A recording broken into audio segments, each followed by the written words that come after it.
Hi friends, मैं विवेक सिंह राजपूत आप सभी का स्वागत करता हूं अपने बीएस अड्डा पे। तो दोस्तों, आज का करंट अफेयर मैं लेकर आया हूं और मैं डेली करंट अफेयर लाता हूं। अगर आप हमारे चैनल पर नए हैं तो प्लीज आप हमारे चैनल को लाइक करें, सब्सक्राइब करें और सबसे बड़ी बात की बेल आइकन को दबाना बिल्कुल मत भूलें। ये इसलिए मैं बोलता हूं ताकि अगला जो नोटिफिकेशन आए वो आपके पास जरूर पहुंच जाए। तो चलिए, आपका ज्यादा समय ना लेते हुए आज का हम पहला सवाल लेते हैं कि what milestone did David Warner reach with his retirement from international cricket in 2024। David Warner ने 2024 में अंतरराष्ट्रीय क्रिकेट से संन्यास लेकर कौन सा मील का पत्थर हासिल किया है? तो सर ये क्यों संन्यास ये तो सर ये retire after Australia exist from the T20 world cup 2024।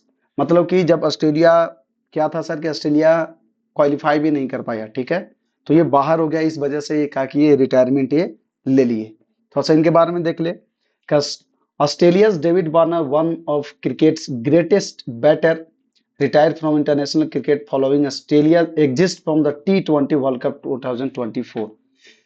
ये ऑस्ट्रेलिया जैसे ही बाहर हुई T20 वर्ल्ड कप से, तो ये इन्होंने क्या किया सर, इन्होंने छोड़ दिया, रिटायर ही ले लिया ये, ठीक है। अगर मैं इनकी बात करूं तो इन 110 matches he has scored 3277 runs including a century against Pakistan इन 2019।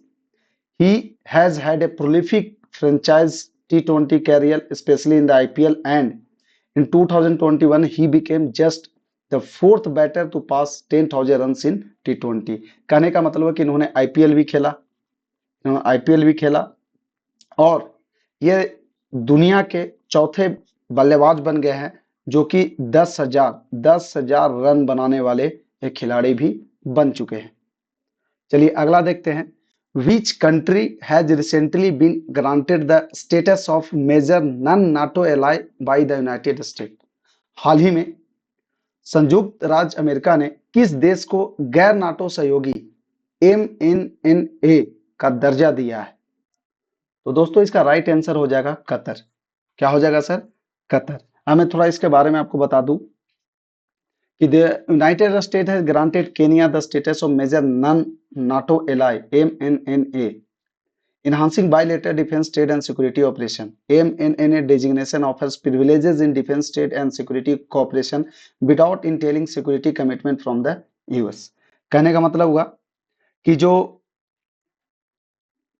जो गैर नाटो देश होता है, जिसका मतलब कि सैन्य शक्ति को बढ़ावा देने के लिए जो सक्षम नहीं उसको सहयोग करने के लिए उसके साथ एलाई होता है, ठीक है। अब सबसे पहले मैं आपको बता दूं नाटो के बारे में बताता हूँ। यहाँ पे बात जो आया है नाटो, यहाँ पे जो बात आया है नाटो के बारे में बता दूं। नॉर्थ अटलांटिक ट्रेड ऑर्गेनाइजेशन, इसमें क्या है जो बता दूं कि नाटो का पूर्ण नाम नॉर्थ अटलांटिक ट्रीटी ऑर्गेनाइजेशन है। यह एक सैन्य संगठन है जिसकी स्थापना 1949 में हुई थी। कब हुई थी सर? इसकी स्थापना 1949 में हुई थी। इसके उद्देश्य निम्नलिखित में से है कि सदस्य देशों की सामूहिक रक्षा सुनिश्चित करना, सैन्य और राजनीतिक सहयोग को बढ़ावा देना, सदस्य देशों की स्वतंत्रता और सुरक्षा की रक्षा करना, अंतरराष्ट्रीय शांति और स्थिरता को बढ़ावा देना। ये आपका नाटो का काम है। और नाटो के सदस्य देशों पर में एक पर हमला होने पर इसे सभी सदस्यों पर हमला माना जाता है और सभी मिलकर इसका प्रतिकार करते हैं, ठीक है। तो अभी जो गैर नाटो में केनिया को ऐड किया गया है, तो मैं बता दूं केनिया का जो भी प्रेसिडेंट है कौन है सर? वो विलियम रूटो है। और जो नाटो का जो हेडक्वार्टर है कहाँ है सर? ब्रुसेल्स, बेल्जियम में है। अगला सवाल है कि which organisation handed over the medium range microwave obscurant chaff rocket to the Indian navy? किस संगठन ने भारतीय नौसेना को medium range microwave obscurant chaff rocket सौंपा है? किसने सौंपा है सर? तो इसको डीआरडीओ ने सौंपा है। किसने सौंपा है सर? इसको डीआरडीओ ने सौंपा है। इसके बारे में थोड़ा देख लेते हैं कि DRDO has handed over the medium range microwave obscurant chaff rocket to the Indian navy which reduces radar detection by creating a microwave shield. ये क्या करता है? डीआरडीओ ने अभी हाल में ही नेवी को ये सौंपा है, ठीक है। मीडियम रेंज माइक्रोवेव एमओसीआर हाल में सौंपा है, जो क्या करता है सर? विच रिड्यूसेस रडार डिटेक्शन, जो क्या करता है? रडार डिटेक्शन को कम करता है bye creating a microwave shield. मान के चलो अगर रडार कोई अगर ये मान को चलो है नेवी की जहाज जा रही है, यहाँ से कोई रडार में इसको देख सकता है, तो इसको ना देखे इसके लिए एक माइक्रोवेव यहाँ पे शील्ड बन जाता है। क्या करता है सर, यहाँ पे माइक्रोवेव शील्ड बनाता है, जिससे क्या होता है, इसका लोकेशन जो है, ये सामने वाला जो इनेमी जो दूसरा जिसको ट्रैक कर रहा है, ये आपका ट्रैक नहीं कर पाता है। ठीक है, तो phase 1 and phase 2 trial demonstrated the effectiveness of AMR MOCR with 90% reduction in the radar cross section RCS, बोले तो radar cross section of arrear agent. इसका फेज 1 और फेज 2 का टेस्ट हो चुका है, इसमें आपका 90% ये सफल रहा। ठीक है, और नेवी की अगर बात करूं तो डीआरडीओ का तो इसका हेडक्वार्टर दिल्ली में है और चेयरमैन इसके कौन है, समीर वी कमात है। चलिए अगला सवाल लेते हैं कि how much money did the State Bank of India raise through its fifth infrastructure bond issuance. भारतीय स्टेट बैंक ने अपने 5वें इंफ्रास्ट्रक्चर बॉन्ड जारी करके कितनी धनराशि जुटाई।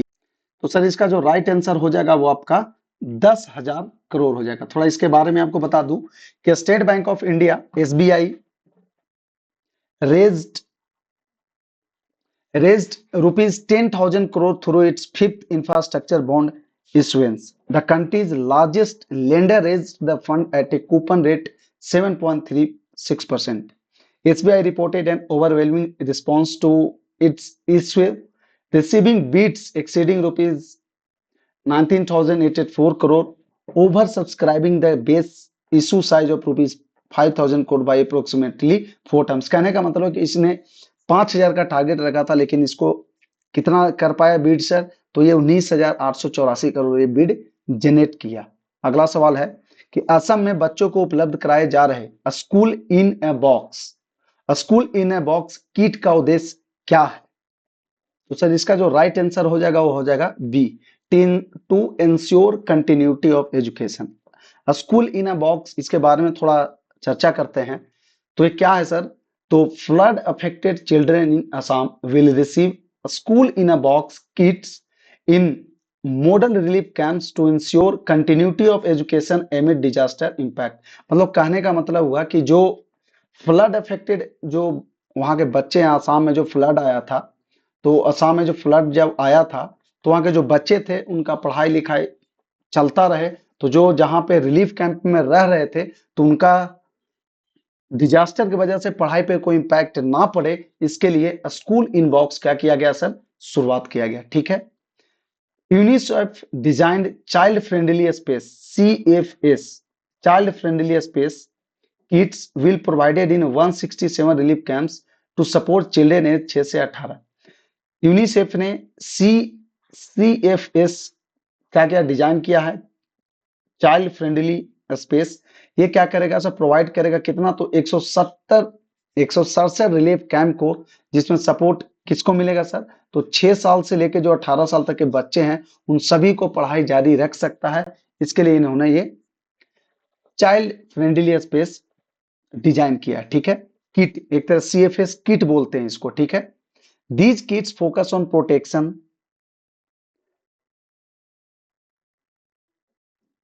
Psychological wellbeing and community engagement. ये क्या करेगा, इससे क्या होगा कि आदमी का मानसिक जो है वो ठीक रहेगा, कम्युनिटी इसमें जो समाज के तो लोग हैं इसमें मिले जुले रहेंगे।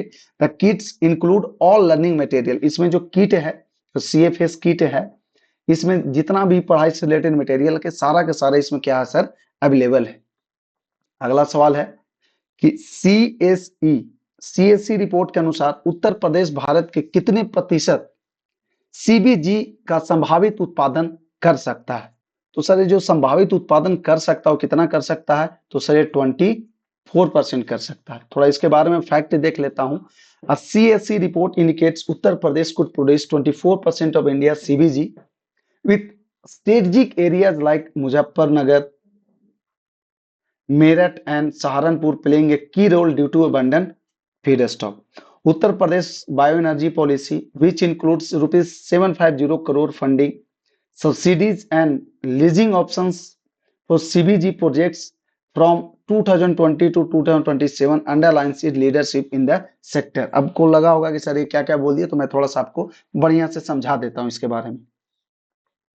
यहाँ पे जो आप देख रहे हैं CBG क्या है सर, तो इसको होता है कंप्रेस्ड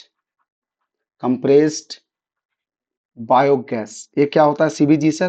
कंप्रेस्ड बायोगैस। ठीक है, इसके बारे में बताता हूं कि उत्तर प्रदेश में सीबीजी प्लांट्स की स्थापना को बढ़ावा देने के लिए एक नई पहल की गई है। 2022 में उत्तर प्रदेश सरकार ने बायो एनर्जी को प्रोत्साहन देने के उद्देश्य से एक नई नीति लागू की। इस नीति के तहत सीबीजी प्लांट्स, बायोडीजल उत्पादन प्लांट्स और बायोकोल उत्पादन प्लांट्स की स्थापना के लिए विभिन्न वित्तीय और नीतिगत प्रोत्साहन दिए जा रहे हैं। सरकार की इस पहल के तहत सीबीजी उत्पादन प्लांट्स की स्थापना पर 75 लाख रुपए प्रति टन तक का प्रोत्साहन दिया जा रहा है, जिसमें अधिकतम सीमा 20 करोड़ रुपए तक का है। इसके अलावा इन प्लांट्स के लिए भूमि उपयोग, स्टाम्प ड्यूटी और बिजली शुल्क में कई प्रकार की छूट दी जा रही है। राज्य सरकार ने विशेष रूप से इन परियोजनाओं के लिए सरकारी भूमि को नाम मात्र किराए पर देने का भी प्रावधान किया है। अगला है, सृजा अकुला ने किसे पछाड़कर महिला एकल में सर्वोच्च रैंकिंग वाली भारतीय खिलाड़ी बन गई है? तो सर सृजा अकुला ने मनिका बत्रा, किसको सर? सृजा अकुला ने मनिका बत्रा को पछाड़कर महिला एकल में सर्वोच्च रैंकिंग वाली भारतीय खिलाड़ी बन गई है। थोड़ा सा इनके बारे में देख लेते हैं। तो Sreeja Akula attended a career best world number 24 ranking after winning the WTT world table tennis contender Lagos tournament, making her the highest ranked Indian player in women's singles, surpassing Manika Batra. Manika Batra को पीछे करके ये आगे निकल गई है। This achievement matches the highest singles ranking ever attended by an Indian table tennis player previously held by Sathiyan Gnanasekaran and Manika Batra. Sathiyan गन्नासेकरन और मनिका बत्रा के बाद ये नया उभरता हुआ सितारा निकल का, ये कौन है सर? ये सृजा अकुला। अगला सवाल है, एसबीआई जनरल इंश्योरेंस के नए प्रबंध निदेशक और मुख्य कार्यकारी अधिकारी के रूप में किसे नियुक्त किया गया है? तो सर नवीन चंद्रा झा को। किनको सर? नवीन चंद्रा झा को एसबीआई जनरल इंश्योरेंस के नए प्रबंध निदेशक और मुख्य कार्यकारी अधिकारी के रूप में नियुक्त किया गया। थोड़ा इनके बारे में हम जान लेते हैं। तो Naveen Chandra Jha has been appointed as the new managing director and chief executive officer of SBI general insurance, succeeding Kishore Kumar Puludasu. मतलब किशोर कुमार को पीछे करके नवीन चंद्र झा अभी ये बन गए मैनेजिंग डायरेक्टर और chief executive officer. Nominated by the parent company SBI, Jha brings extensive experience having been associated with SBI since 1994 and holding several key position। ये 1994 से जुड़े हुए एसबीआई से इन्होंने कई अलग अलग तरह के पोजीशन को हासिल किया। इनका एक्सपीरियंस को देखते हुए इनको मैनेजिंग डायरेक्टर और सीईओ बना दिया। किसका? एसबीआई जनरल इंश्योरेंस का। अब मैं बात करता हूं कि एसबीआई का फाउंडेशन कब हुआ था, स्थापना कब हुआ था? तो सर 1 जुलाई 1955 को हुआ था। इसका हेडक्वार्टर कहाँ पे है सर? तो इसका हेडक्वार्टर मुंबई में है। इसके चेयरमैन कौन है? तो दिनेश कुमार खारा जी हैं, इसके चेयरमैन हैं। अगला सवाल है, भारतीय वायुसेना ने हाल ही में वारफेयर एंड एरोस्पेस रणनीति कार्यक्रम WASP की संस्करण का समापन किया। तो सर ये आपके तीसरा संस्करण था। कैमा था सर? ये तीसरा संस्करण था। थोड़ा सा इसके बारे में देख लेते हैं। The Indian air force concluded the third warfare and aerospace strategy program WASP with a capstone seminar marking the first edition with tri-service participation including 17 officers from the IAF, Navy and Army। ये समझौते tri services का इसमें participation था, जिसमें 17 officer air force से, navy से और army से इसमें क्या किए थे सर? पार्टिसिपेट किए थे। The seminar with the theme India's strategy, culture and imperative for contemporary nation security was conducted under the College of Air Warfare and Center for Air Power Studies। ये कहाँ पे सेमिनार हुआ था sir? तो ये आपका कॉलेज ऑफ एयर वारफेयर और centre for air power studies में इसका आयोजन हुआ था। अगला सवाल है, लोकसभा में विपक्ष के नेता का पद कौन संभालता है? बहुत बढ़िया सवाल है कि लोकसभा में विपक्ष के नेता का पद कौन संभालता है? तो कौन संभालता है? प्राइम मिनिस्टर तो सर विपक्ष के होंगे नहीं, ये गलत है। प्रेसिडेंट इंडिया होते नहीं है। The parliamentary chairperson of the largest opposition political party या the speaker of the Lok Sabha, ये तो स्पीकर ऑफ द लोकसभा रहते हैं। तो कौन संभालता है सर? लोकसभा के विपक्ष के नेता का पद वही संभालता है जो लार्जेस्ट ऑपोजिशन पॉलिटिकल पार्टी होता है। जैसे अभी मैं बात करूं तो सेंटर में बीजेपी है और इसका अपोजिशन में कौन है सर? जो बीजेपी एनडीए, याद करो अभी जो हाल ही में इलेक्शन हुआ था। और ये कौन है सर? कांग्रेस, जो क्या था, इंडिया, जो इनकी इंडिया अलायंस थी, इनका एनडीए अलायंस था। तो कांग्रेस जो है अभी आपका सर अपोजिशन में है, तो इसका जो राइट आंसर हो जाएगा the parliamentary chairperson of the largest opposition political leader. ये था सर आज का आपका करंट अफेयर। फिर हम मिलते हैं अगले वीडियो में। और एक चीज मैं बता दूं कि अपना VSR अड्डा पे 1 जुलाई से 1 जुलाई 2024 से फ्री ऑफ कोस्ट बच्चों को ऑफलाइन सेंटर जो कि गया में है, ये कहाँ पे है सर? ये मानपुर, गया बिहार में। यहाँ पर आपको फ्री ऑफ कॉस्ट 1 मंथ तक आपको क्रैश कोर्स कराया जा रहा है 12th एंड 11th का। तो वैसे बच्चे जिनको लगता है कि उनके पास पैसे नहीं है बट वो पढ़ना चाहते हैं, तो आप आए, आपको फ्री ऑफ कॉस्ट हम लोग यहाँ पे जरूर पढ़ाएंगे। अगर कुछ भी मन में डाउट हो तो आप यहाँ पे 9521514276 इस नंबर पे आप चाहें तो आप हमें मैसेज कर सकते हैं, व्हाट्सएप कर सकते हैं, टेलीग्राम पे आप हमें मैसेज कर सकते हैं। और इसी नंबर पर आपको सर जानकारी भी मिलेगी और इसी नंबर पे आपको PDF भी मिलेगा sir. Free of cost PDF है, यहाँ पे आपको मिलेगा। चलिए हम फिर मिलते हैं अगले वीडियो में, तब तक के लिए bye bye, take care, keep signing off, जय हिंद।